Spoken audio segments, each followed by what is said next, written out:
former governor of Anambra State, Peter Obi has said that the falling of President Bola Ahmed Tinubu at the Eagle Square on Wednesday during the Democracy Day celebration in Abuja is something that could have happened to anybody. Peter Obi, who was the Labour Party LP presidential candidate in the last general elections in Nigeria, said he was saddened to learn about the incident. In his words, Peter Obi said, "I was saddened to learn of President Tinubu's unfortunate fall today. I wish him well. We achieved nothing by gloating about an accident that could well happen to any of us. We are all human beings, and while we profoundly disagree on how to move Nigeria forward, we must remember our common human frailty. Let us stay focused on the issues that will lead to a new Nigeria. May this moment serve as a poignant reminder of our shared humanity and the need for compassion, empathy, and unity in our pursuit of a brighter future for our great nation." We had earlier reported that all may not be well health-wise with Nigeria President Bola Ahmed Tinubu as he fell down completely at a public event organized to mark this year 2024 Democracy Day celebration. A video posted online that captured the moment President Bola Ahmed Tinubu fell down before help could come his way showed the president enter the ceremonial vehicle position to enable him move around the Eagle Square Stadium to inspect and review the military and paramilitary parades lined up for the June 12th Democracy Day anniversary. It was observed that President Bola Ahmed Tinubu entered the vehicle completely, and while trying to stand up and wave to the crowd, he fell down completely inside the vehicle. He was quickly helped by the security operatives around him. Tinubu was billed to also unveil the world's largest painted portrait in Abuja after he arrives Eagle Square for the Democracy Day celebration. In a series of tweets to commemorate this year's Democracy Day, Peter Obi said political leaders must return to true democracy as a mark of respect for the collective sacrifices of both national heroes and the masses. Obi said democracy was beyond elections, but fulfilling the responsibilities of responsible governance as contained in the Constitution.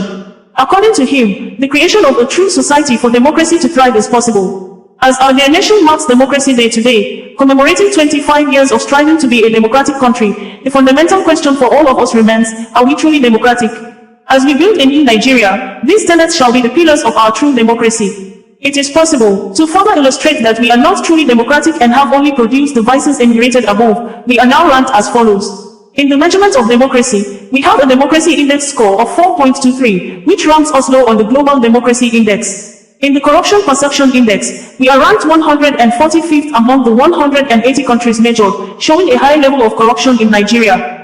In the Rule of Law measurement, we are ranked 120th out of 142 countries measured in the World Justice Project, WJP, Rule of Law Index, indicating that Nigeria suffers from gross disobedience to the rule of law. The 2024 World Press Freedom Index by Reporters Without Borders, RSF, describes Nigeria as one of West Africa's most dangerous and difficult countries for journalists. Nigeria ranks 112th out of 180 countries where journalists are regularly monitored, attacked, and arbitrarily arrested.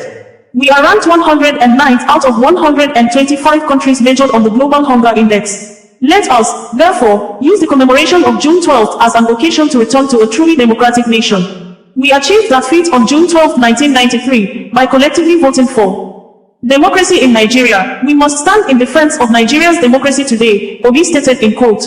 Earlier, Peter Obi referenced the outcome of the 2024 South Africa election results and condemned the manner Nigeria 2023 general elections were conducted while making comparative assessments of the two election outcomes.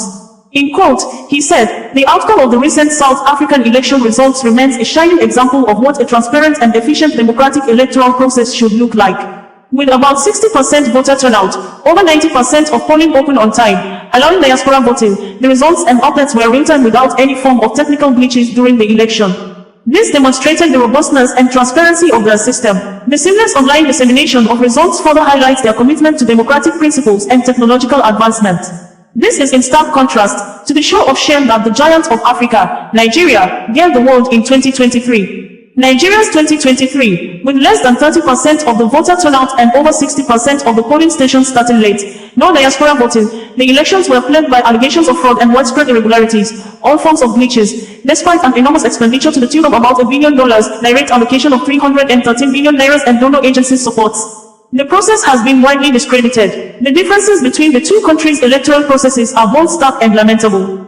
South Africa's Election Results Center, with its state-of-the-art electronic board, showcased results with unparalleled precision and speed. Meanwhile, Nigeria's electoral process is mired in controversy and lacks transparency. This glaring juxtaposition is a painful reminder of our country's ongoing struggles with democratic governance.